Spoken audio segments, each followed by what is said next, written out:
Yes! Dahil sabi nga natin, May 30 ngayon. May 31. Nako, grabe. Ako, June 1 ako manonood eh.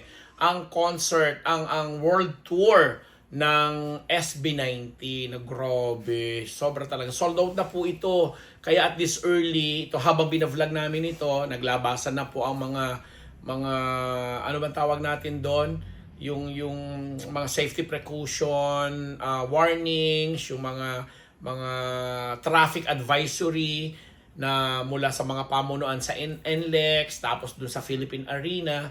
Kasi nga po, inaasahan na since sold out 2-night concert po ito sa Philippine Arena na kayang mag-hold ng 50,000 plus na mga goers or mga concert goers at saka ng audience, talaga namang inaasahan na ang kick-off ng world tour concert na gagawin ng SB19 ay talaga namang magdudulot ng sobrang traffic lalo na sa NLEX. And yun na nga, bunsod na rin siguro ng mga naganap na mga aksidente sa NLEX, di ba? Ang daming nabalitaan natin dyan na ganito, mayroon pang bus corporation or bus line na tinanggalan nga ng prangkisa ba or ng lisensya to operate or something dahil nga sa mga kakaibang aksidente na maraming namatay, maraming nasugatan, maraming nasaktan, na hanggang ngayon ay dinidinig pa rin ang iba't ibang mga kaso laban dun sa bus line na yon. So pinag-iingat po ang mga motorista dahil nga ang SB19 ay talaga namang 2 nights yan dadagsain, kaya ako nga na-stress din kasi gusto ko pa yan. Parang doon na ako doon ako magmula, ano na lang ako, check-in sa malapit na although meron namang maghahatid sa amin mula doon sa hotel, maghahatid doon sa para mapanood lang. Kasi nga itong SB19, sobra na. Kita mo, ang latest nating napanood sa kanila, bukod sa kanilang Dungka, na ginagamit ngayon ng isang Japanese MTV company something na ginagamit nilang yung music na yun.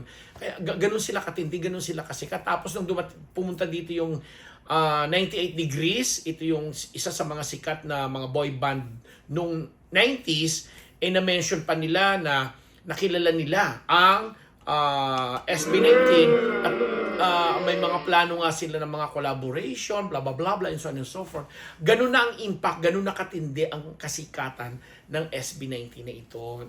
Of course, ang ating mga idol dyan, sina Joshua, si Stel, of course, my baby, si Pablo, at marami pang yung mga kasamahan nila na talaga namang iba ang dating talaga. And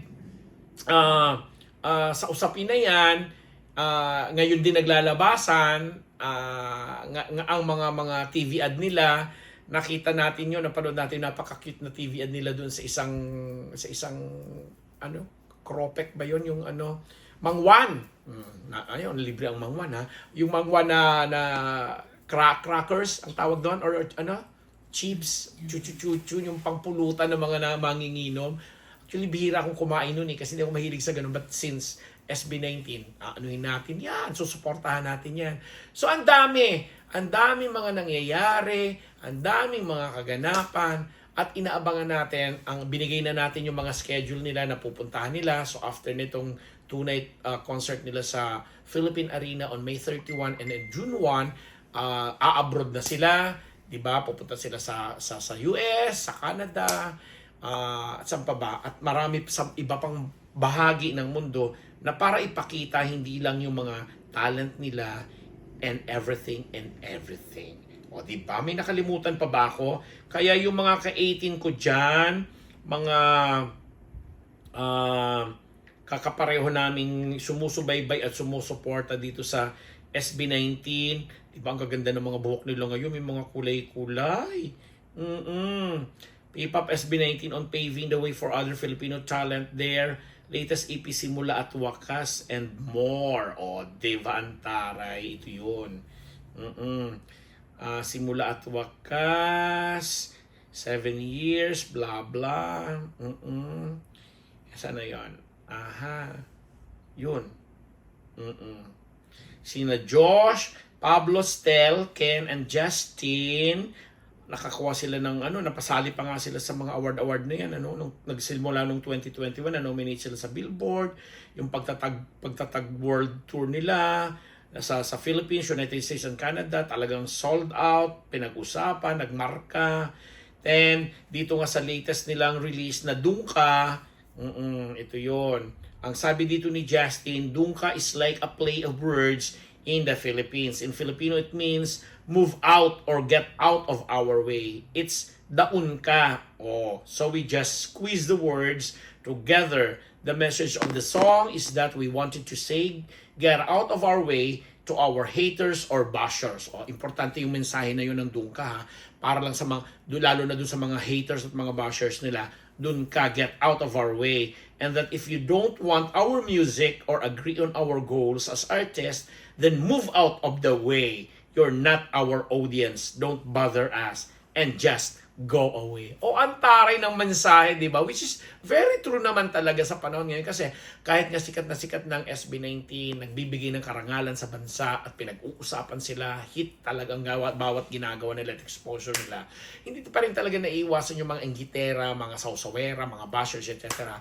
Kaya idinededicate nila at pinapaintindi nila itong latest nilang release na Dungka para yan sa inyo yung mensahe na yan. O, di ba? In the music video, you can see that it's really cultural. So there's a lot of Filipino-specific things that you can see in the music video that we are excited to share. Yun na.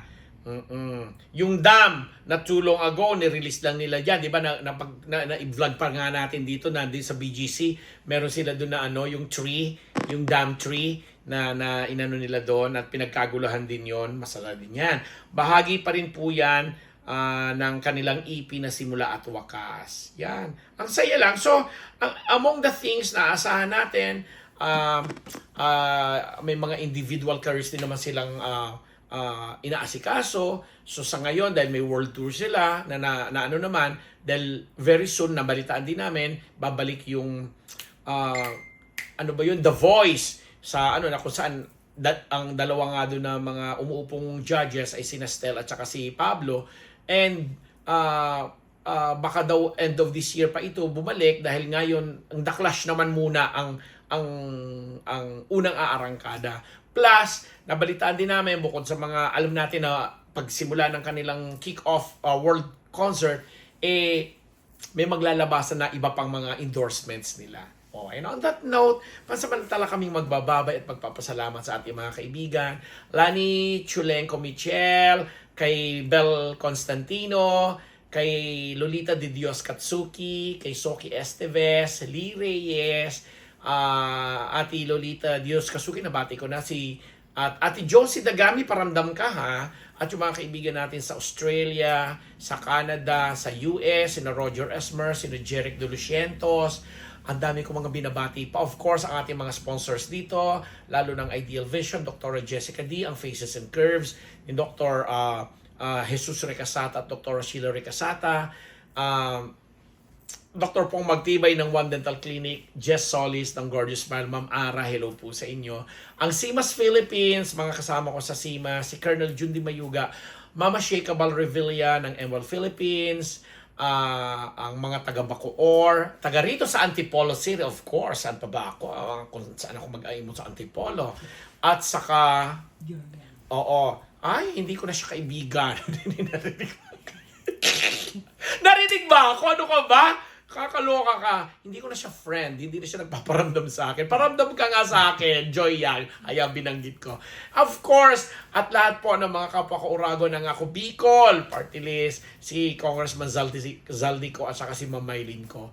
At mga kapwa ko Urago, diba? Lalo na dyan sa Camarines Norte. Happy Fiesta sa mga taga Mercedes on June 13 para sa ating patron saint na si Saint Anthony de Padua. Sir Joey Salceda ng Albay, hello sa iyo. Kay Governor Dong Padilla, opo, sana magkita po tayo dyan sa kapiyastahan naman po ng Daet on June 24 naman. At sa lahat ng mga kaibigan at mga kapwa-Urago namin sa all over the world, ako po ang inyong lingkod, Abet Nabus, nagpapasalamat mga ka-18, SB19. Magkita-kita tayo, babawian namin kayo. Okay? Doon ka!